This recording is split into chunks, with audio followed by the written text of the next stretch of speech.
falo para as pessoas, nós temos tanto tempo vago nas entrelinhas da vida que você nem imagina.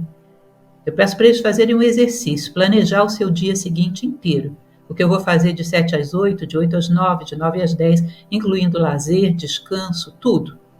E que no dia seguinte eles andem com um relógio que soe um alarme de hora em hora. E que eles vão anotando dessa última hora quanto eu fiz o que eu deveria estar fazendo. Eu deveria estar me transportando de um lugar para outro. Quanto tempo eu me transportei? O tempo que sobrou eu fiz o quê? Fiquei disperso, fiquei, sei lá, com conversas inúteis, fiquei olhando bobagem na internet, sei lá, 20 minutos. Aí a outra hora você marca a mesma coisa. Soou o alarme, quanto dessa hora eu fiz o que eu tinha que ter feito, tal tarefa no meu trabalho. Você vai perceber que às vezes usou 20 minutos daquela hora para fazer o que você tinha que fazer. 40 minutos ficou desperdiçando tempo com um monte de tira-tempos. Quando a pessoa faz esse exercício, no final do dia ela vai somar quanto tempo oco ela teve, quanto tempo vazio de dispersão. Às vezes dá de 5 a 6 horas. Você acredita nisso? Se você pegar o conceito indiano da lei do karma, né, que é causa e efeito, é um karma coletivo. A humanidade gerou e a humanidade paga. Uhum.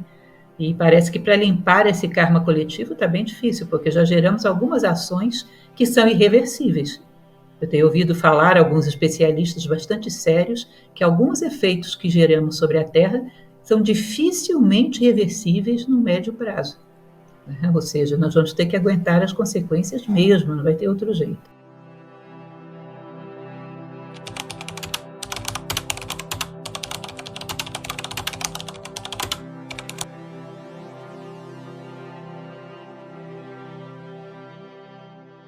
Honestamente, me perguntaram muito isso na época da pandemia. Diziam, será que depois de todo esse sofrimento as pessoas vão se tornar melhores?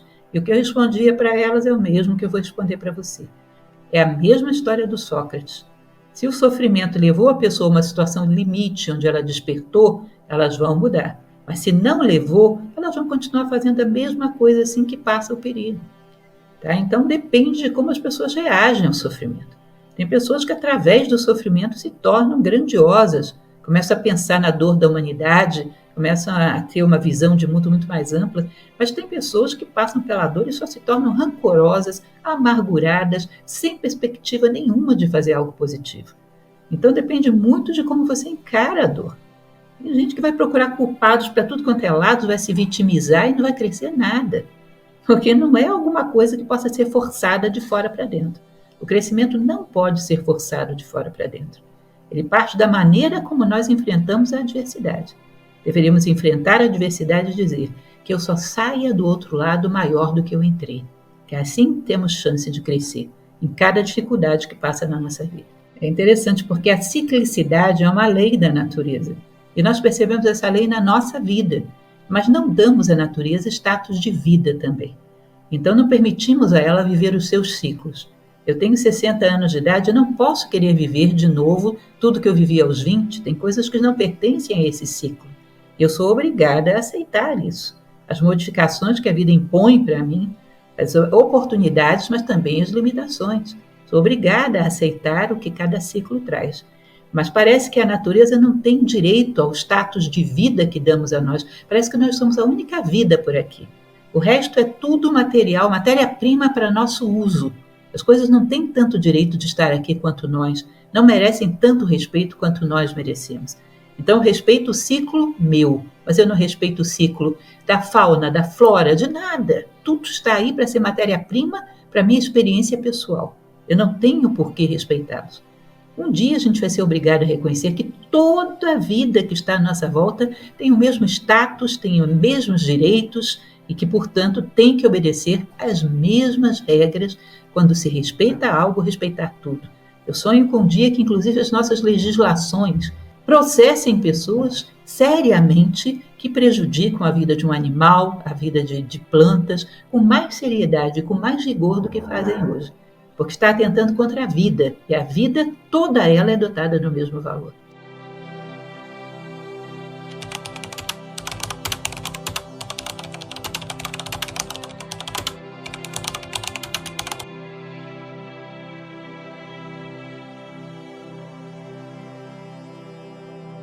Olha, na verdade, você tem que manter o estado de presença independente do que a sociedade seja. Que essa é a função do homem, ele ser construído de dentro para fora. Independente do que o mundo é do lado de fora, ele ser fiel a si mesmo. Platão chamava isso de homem de ouro. Ele dizia que pode haver ciclos muito baixos na natureza, ciclos de ferro, mas o homem de ouro tem que continuar sendo de ouro em qualquer época, em qualquer estação. Se você imagina, por exemplo, esse anel que eu tenho no dedo. Ele é um anelzinho de ouro. Você percebe que ele está há décadas no meu dedo, que ele continua com a mesma aparência, dourado. Você sabe que se fosse outro metal já estaria preto, porque a influência da pele humana é tão forte que adultera as características dos metais. Mas o ouro é tão fiel a si mesmo que a minha pele não pode fazer nada com ele. Nós deveríamos ser tão fiéis a nós mesmos que o meio não fosse capaz de nos determinar. Quando você consegue isso, sabe o que acontece? Você vira o jogo e você começa a determinar o meio. Você começa a influir, você começa a escrever a história, ao invés de ser um mero produto dela. Então, quanto mais o homem encontra a si próprio, quanto mais ele é fiel a si próprio, independe do que esteja acontecendo na sua volta, ele é um homem de ouro. A época pode ser o que for. Eu não dependo do mundo para ser o que eu sou. Se eu dependo do mundo, o mérito é do mundo e o demérito é do mundo e não meu. Eu sou como uma esponja que você mergulha no balde de tinta azul, ela é azul. Aí você lava, mergulha no balde de tinta vermelha, ela é vermelha. Quem sou eu? Nada. Eu sou um mero produto do meio. Olha, o ser humano é muita coisa para ser tratado dessa forma. Já produziu muitas mudanças radicais no mundo, para depois vir se fazer de vítima de que ele é produto do meio. Olha o que nós estamos falando, o que ele fez com a natureza. Ou seja, por que de uma hora para outra ele se sente tão fraquinho, que não pode ser ele mesmo, que ele tem que ser o que o meio manda? Isso, na verdade, tem uma boa dose de comodismo nosso. Nós podemos despertar. Nós podemos ter um critério próprio, uma inteligência própria, uma visão própria do mundo. Nós podemos não ser massa de manobra, não sermos jogados de um lado para o outro pela opinião do coletivo. Nós podemos ter individualidade. Podemos viver o processo que você falava no início, de qual falava tanto Carl Jung, né? Que é o processo de individuação. E para isso viemos ao mundo. Toda vez que você fala, assim, eu tenho vontade de fazer um silêncio, sabe? Para receber o que você falou e conseguir processar, né? O nosso próximo passo, né? Mas como a gente tá aqui numa mídia que exige uma velocidade, assim, eu não posso fazer essa pausa, né? Eu fico pensando, assim, nessa minha sensação e nessa necessidade que eu tenho, depois de te ouvir, de fazer essa pausa. E eu não posso dar essa pausa, né? Eu preciso seguir com a nossa pauta para ela ir além, né? Então, no curso de administração do tempo, Carolina, e nesse curso eu sempre falo para as pessoas, nós temos tanto tempo vago nas entrelinhas da vida que você nem imagina. Eu peço para eles fazerem um exercício, planejar o seu dia seguinte inteiro. O que eu vou fazer de 7 às 8, de 8 às 9, de 9 às 10, incluindo lazer, descanso, tudo. E que no dia seguinte eles andem com um relógio que soe um alarme de hora em hora.